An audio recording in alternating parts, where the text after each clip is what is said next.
नमस्कार। मैं जितेंद्र शर्मा। भारतीय जनता पार्टी की 41 नामों की 41 प्रत्याशियों की जो पहली सूची जारी हुई थी और उसमें जिस प्रकार के तेवर और बगावत देखने को मिल रहा है, उसके बाद एक सूची जारी हुई थी और वो सूची मात्र 9 प्रत्याशियों की सूची थी। और उस सूची के बाद इतना बड़ा हड़कंप मचा और इतना बड़ा जो राजनीति में जो माहौल क्रिएट हुआ था वो वाकई बहुत बड़ा हुआ था। और वो सूची क्या थी, किस किस के नाम थे और सूची का वास्तविक अस्तित्व क्या था, वो हम आपको इस वीडियो के जरिए बता रहे हैं।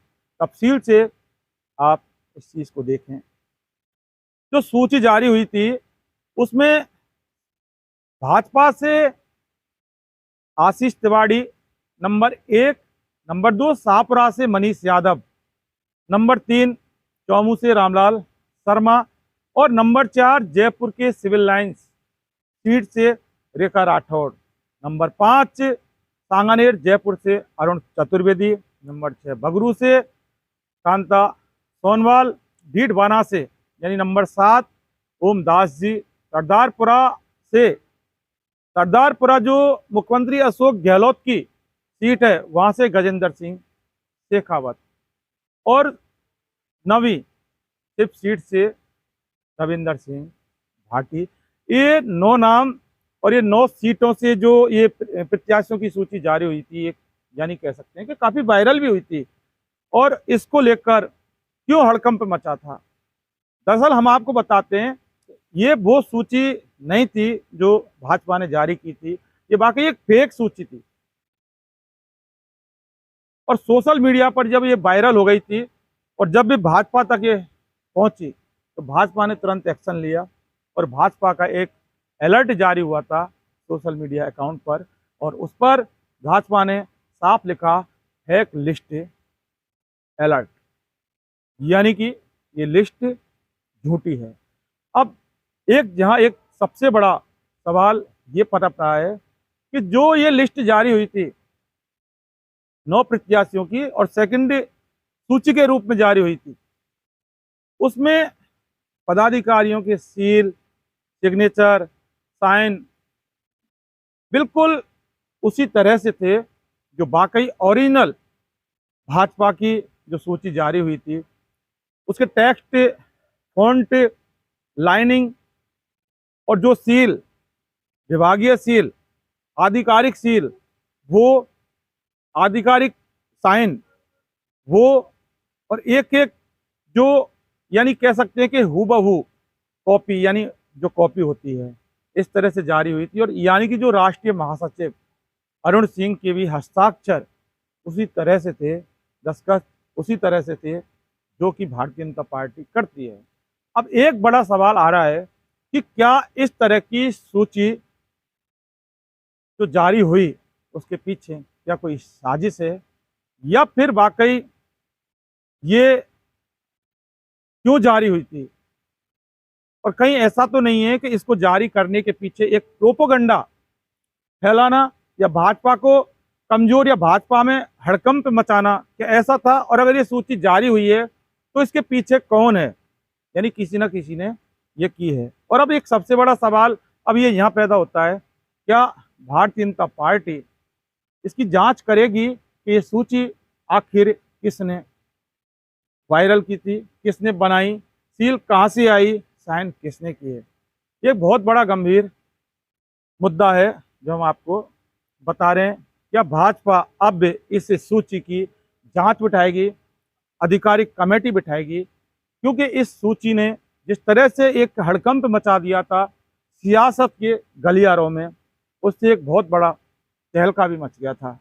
और जो ये 9 नाम सीकर, शाहपुरा, चौमू, जयपुर सिविल लाइन, जयपुर सांगानेर, बगरू, भीड़बाना, सरदारपुरा सिर्फ सीट से जो आशीष तिवारी, मनीष यादव, रामलाल शर्मा, रेखा राठौर, अरुण चतुर्वेदी, कांता सोनवाल, ओम दास जी, गजेंद्र सिंह शेखावत और रविंदर सिंह भाटी के नामों की ये सूची, ये वाकई अपने आप में एक बहुत बड़े सवाल छोड़ के जा रही है। हालांकि फेक अलर्ट था भाजपा का, भाजपा ने इस सूची के बाद अपने एक आधिकारिक पुष्टि करके मैसेज सार्वजनिक करना पड़ा। और जो भाजपा का अलर्ट फेक लिस्ट अलर्ट था, लेकिन ये ठीक है, फेक लिस्ट अलर्ट था, लेकिन ये जो सूची बहुत संदेह के घेरे में, सवालों के घेरे में आ गई है।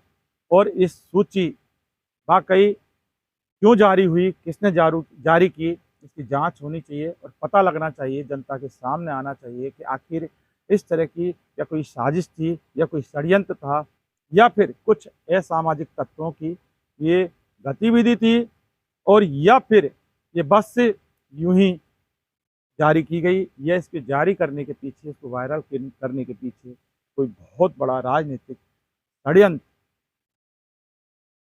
था। ये एक बहुत बड़ा जांच का विषय है और जांच बीजेपी को करनी चाहिए। बीजेपी करेगी या नहीं, ये बीजेपी का सवाल है, बीजेपी का सब्जेक्ट, हम इसमें कुछ भी नहीं कह सकते। लेकिन इतना जरूर है कि पहली सूची जारी होने के बाद और जिस तरह से बगावत के तेवर भाजपा में देखने को मिल रहे हैं, वसुंधरा राजे का नाम पूरी तरह से साफ कर दिया गया, उनके गुट का नाम साफ कर दिए गए, उससे बीजेपी की बाकी हालत राजस्थान में एक बहुत बड़ी खराब होती दिख रही है। और उसका अगर बेनिफिट, फायदा कांग्रेस को मिलना तय है। अब भी देखने वाली बात यह है कि अब जनता जनार्दन होती है, किस पार्टी को अपना सरताज बना के लेके आएगी, ये वोटिंग के बाद और ये काउंटिंग के बाद, रिजल्ट आने के बाद तय होगा।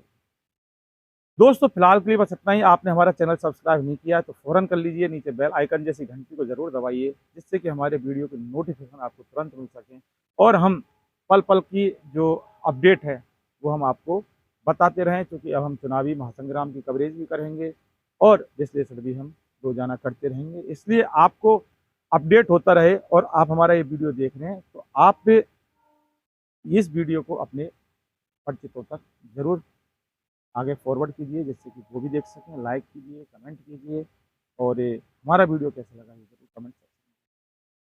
फिलहाल के लिए बस इजाज़त।